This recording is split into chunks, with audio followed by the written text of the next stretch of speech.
Mèches synthétiques. Et si nos tresses sont des cercueils brillants?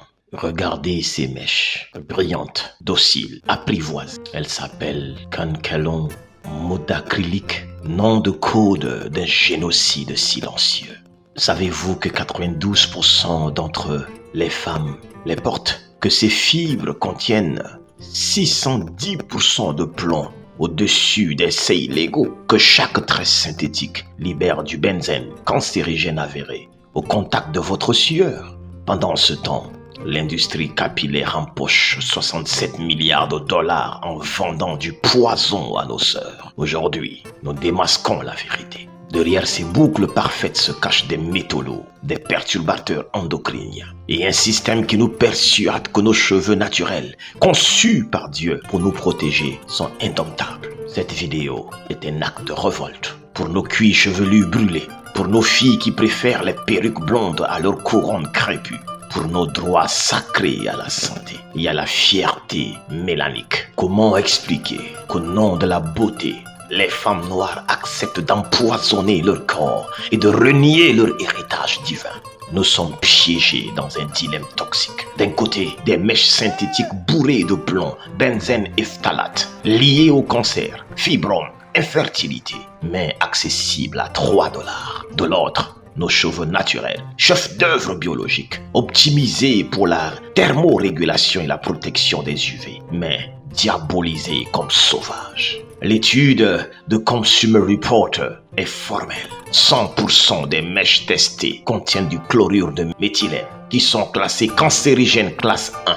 9 sur 10 sont contaminés au plomb à des taux provoquant des troubles neurologiques. La question n'est pas esthétique, elle est existentielle. Alors, sommes-nous devenus complices d'un suicide collectif par aliénation capillaire? Comment briser ce cycle où cacher nos cheveux crépus signifie à nos filles « Dieu s'est trompé en vous créant ». Le temps est venu de choisir. Continuer à mourir lentement sous le plastique ou renaître dans la gloire de nos couronnes naturelles. On nous vend du plastique cancérigène, enrobé de rêves eurocentrés, et nous l'achetons en croyant embellir ce que Dieu a créé parfait. La plus grande insulte à nos ancêtres n'est pas dans nos mots, elle est sur nos têtes. Alors, nous devons passer à la révolution capillaire. Savez-vous que en 1786, le code noir de Louis XVI exigeait que les esclaves couvrent leurs chevelures sauvages? En 2025, 78% des fillettes noires de 6 ans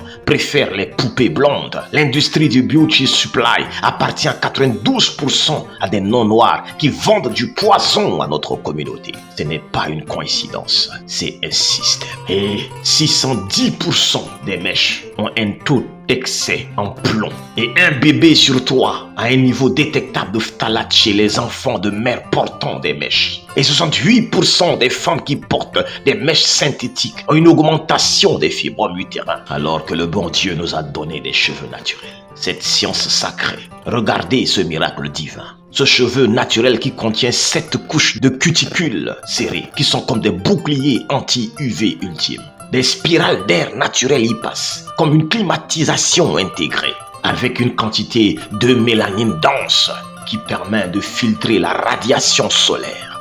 Pendant 200 000 ans, cette merveille a protégé nos ancêtres sous le soleil équatorial. Aujourd'hui, on nous dit de réparer cette perfection avec des plastiques radioactifs. Nous devons passer à la détox urgente, la reconquête identitaire. Et pour celles qui veulent continuer à porter des mèches synthétiques, vous devrez tremper pendant au minimum 30 minutes dans un mélange d'eau et de vinaigre pour éliminer 40 à 60% des toxines de surface. Si vous portez des mèches, ne dépassez pas 4 semaines. Évitez la chaleur, c'est l'heure de la renaissance. Oui, ma chérie, tes cheveux crépus sont la carte du ciel de ton âme.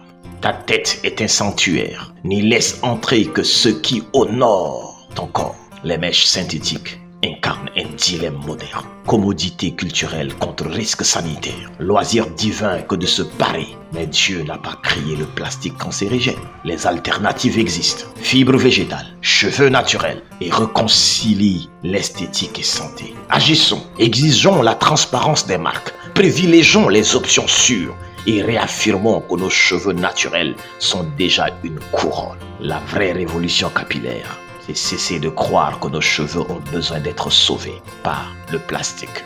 Je suis fier d'être noir et d'avoir des cheveux crépus. Prenez soin de vous, car chaque jour est une vie.